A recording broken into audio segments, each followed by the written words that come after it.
Olá, meus amigos, tudo bem com vocês? Bem-vindo ao nosso canal, bem-vindo ao estudo da lição.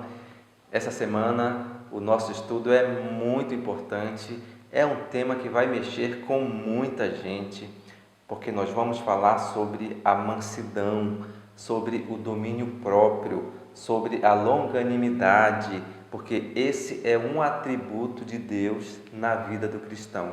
É o fruto do Espírito Santo atuando em nossa vida. Portanto, meus amados, esse é um tema que todos nós temos que aprender. Por isso que o nosso tema, nosso título dessa semana é Mansidão no Crisol.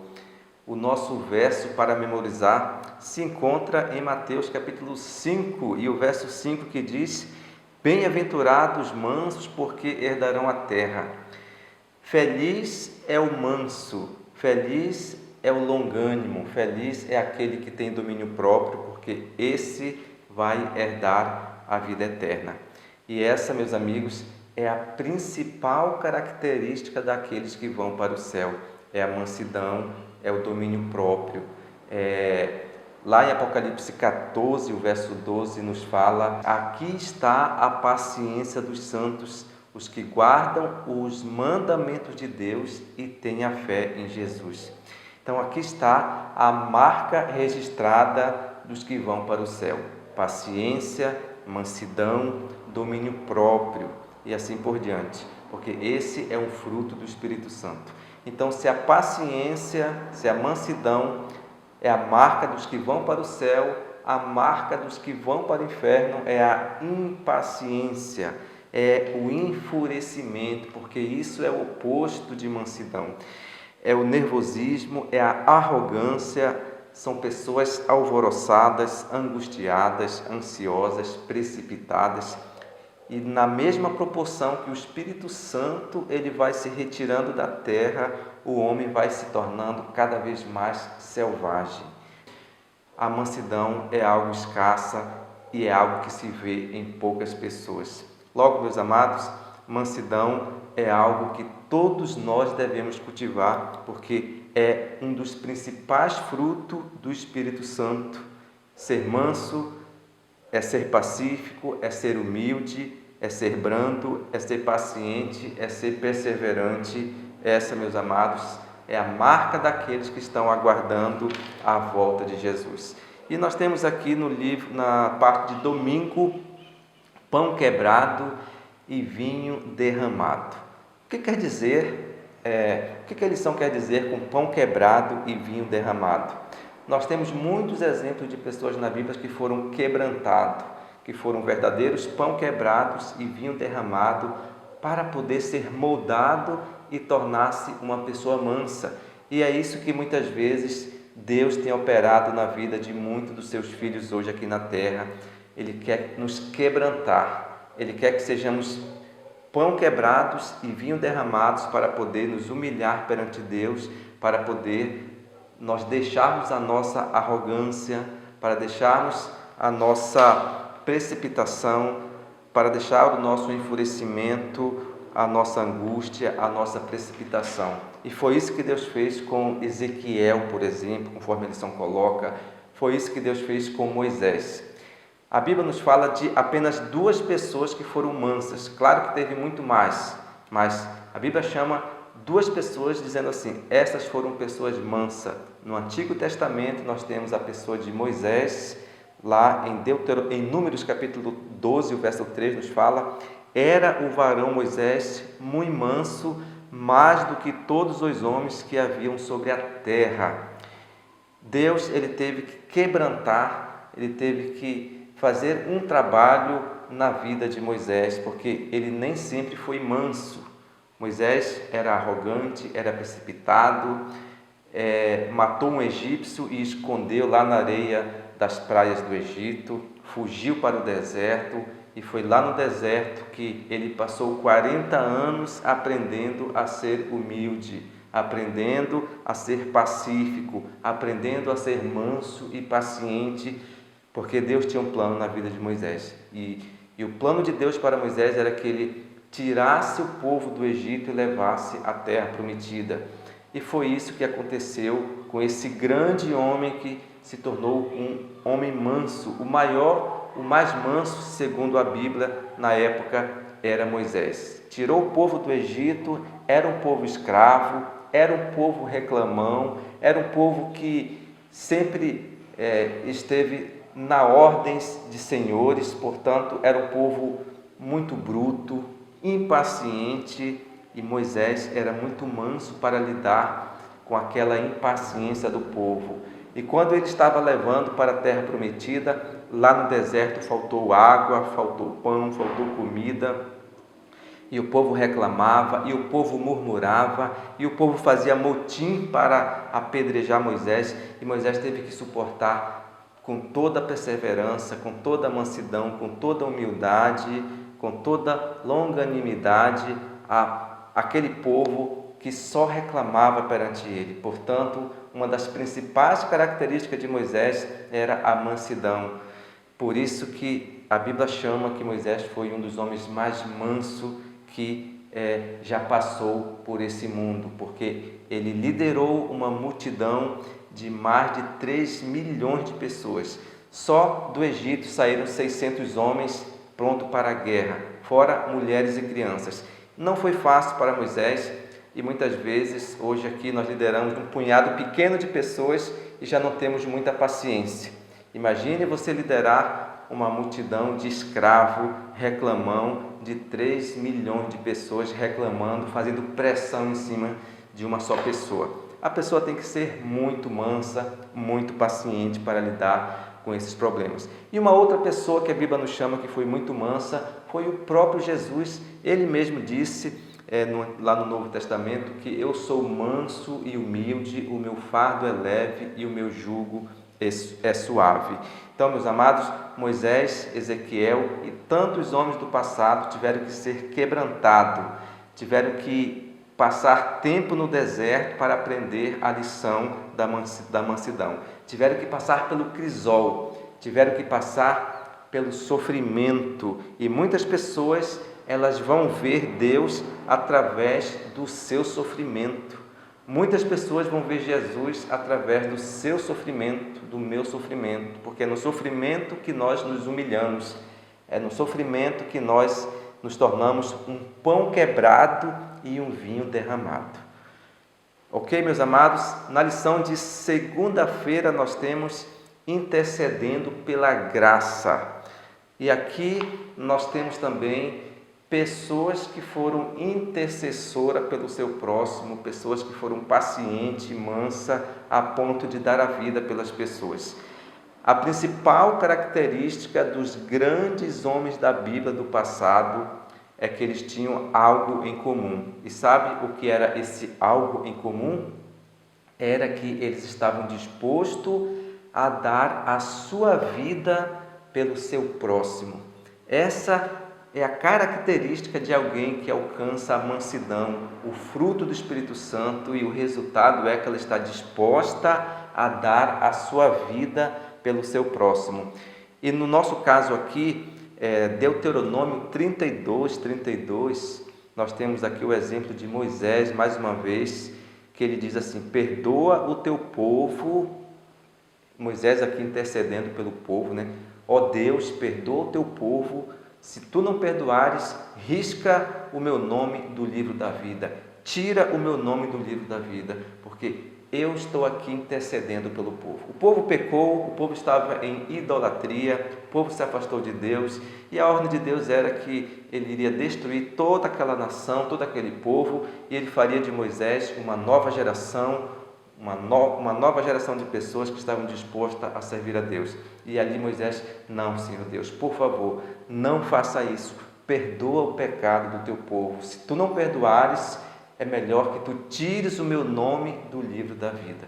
Então essa, meus amados, é a principal característica de uma pessoa mansa, de uma pessoa que foi transformada pelo poder do Espírito Santo. E nós tivemos outros personagens na Bíblia também que intercederam pela graça em favor de outras pessoas, como por exemplo Abraão. Abraão, em um determinado momento da sua vida, ele começou a interceder pelo povo de Sodoma e Gomorra para que Deus não destruísse aquelas nações. E olha que Sodoma e Gomorra eram vizinhos de Abraão que lhe faziam muito mal. Eram vizinhos barulhentos, eram vizinhos que colocavam som alto, eram vizinhos que não tinham nenhum escrúpulo com a sua privacidade. E Abraão não estava muito preocupado com seu sobrinho Ló, que estava lá em Sodoma. Mas Abraão estava preocupado em interceder e em salvar uma nação que estava prestes a perecer. E ali Abraão disse: Senhor Deus, se lá tiver 50 justos, você vai destruir a si mesmo todo mundo? E Deus disse: não. E lá, se lá tiver 40, se lá tiver 30, se lá tiver 20 justos, você vai destruir a si mesmo? E você percebe que Abraão, ele começou uma intercessão pelo povo de Sodoma e Gomorra, coisa que ele não tinha obrigação de fazê-lo, mas ele fez porque ele era uma pessoa que estava preocupada com a salvação das pessoas. Na parte de terça-feira nós temos amar quem nos fere. Mateus 5, 39 a 42, nós temos aqui: se alguém te ferir a face direita, ofereça também a outra. Se alguém pedir a tua túnica, dê também a capa. Se alguém te obrigar a andar 1 milha, ande 2 milhas. Amados, nessa época, o povo de Deus, ele estava sobre o jugo do poder romano. O Império Romano era quem estava dominando nesta época. Ele estava oprimindo o povo judeu, o povo de Deus. E tudo que os judeus queriam era esperar um Messias que viesse libertá-lo. A esperada do Messias era de um Messias libertador, de um Messias rei, que formasse o seu trono aqui na terra e livrasse os judeus do jugo do poder dos romanos. Só que Jesus veio de forma humilde, Jesus veio de forma simples, e agora Jesus começa a pregar: se alguém te bater no teu rosto, vire também a outra. Se alguém te roubar a tua carteira, dê também o tênis. Se alguém te obrigar a andar 1 milha, ande 2. Meus amados, isso enfurecia qualquer judeu. E foi essa uma das razões pelas quais os judeus entregaram Jesus para ser crucificado. Porque não era esse o Messias que eles esperavam. Eles esperavam um Messias que viesse libertar. Só que a verdadeira libertação que Jesus estava dando era a libertação espiritual. E eles não aceitaram a libertação que Jesus estava lhe oferecendo. Por isso que é muito difícil ser cristão, porque nós hoje queremos ser libertos de forma diferente. Nós não queremos a libertação espiritual, nós queremos uma libertação diferente da que Jesus está nos oferecendo. Então, quando Jesus fala assim: se alguém te ferir um lado do teu rosto, vire a outra, Jesus está dizendo para nós hoje: cuidado com a vingança, não se vingue. É claro que esse daqui é um sentido mais figurado, mas em outras palavras, Jesus ele está nos aconselhando a termos um coração limpo, um coração que não nutra raiva, que não nutra ódio, que não nutra a vingança contra o nosso próximo, que nós possamos ser perseverante, manso, humilde, que despojemos de nossa arrogância, que despojemos de nossa pecaminosidade, de nosso enfurecimento, de nosso nervosismo, de nossa braveza, de nossa angústia, de nossa ansiosidade, de nossa precipitação. Então era isso que Jesus estava ensinando para o discípulo, para o povo, e é isso que ele está também nos ensinando hoje.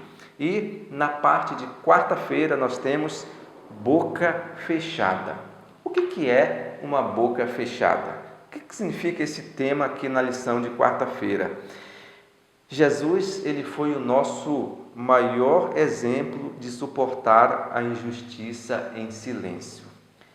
Muitas vezes, aquilo que mais nos condena, aquilo que mais nos causa pecado na nossa vida é com respeito àquilo que nós falamos de forma precipitada.